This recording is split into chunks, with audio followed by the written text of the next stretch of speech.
নমস্কার বন্ধুরা, আপনারা বলছেন যে আমার একটা ম্যাচিওর ডালা আছে, গাছ একদম তার বয়স্ক, গাছটা একদম সঠিক হয়ে আছে, তাও এই ডালায় কোনো রকমের ফুল ফল আসছে না।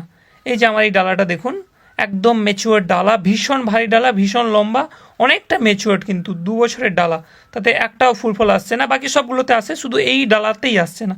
তার কারণটা কি আমি দেখাচ্ছি, দেখুন, বারবার করে দেখাচ্ছি। এই ডালাটাকে দেখুন, এই যে ড্রাগন ডালা, এগুলোর তিনটে শিরা হয় বা তিনটে কোণ, একটা দুটো তিনটে। এই তিনটের মধ্যে এইটা দেখুন, এটা প্লেন সারফেস, যে আমি হাত বোলাচ্ছি, কোনো কাঁটা নেই, একদম প্লেন সারফেস, প্লেন একদম।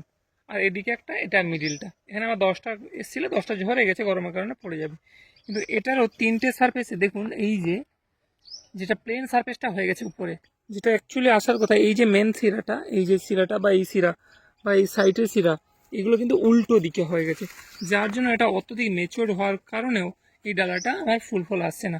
অ্যাকচুয়ালি এটা আমার বাঁকানোর সময় অসুবিধাটা হয়েছে, এটা উল্টে এইভাবে ঘুরে থাকতো, এই সারফেসটা টায়ারের উপরে থাকতো এবং এই তিনটে শিরা যদি উপরে থাকতো, তো তাহলে কিন্তু আমার এটাতে ফুল ফল চলে আসতো। অনেক মেচিওর হওয়ার পরেও এটা আসছে না, এই ভুলগুলো করা যাবে না।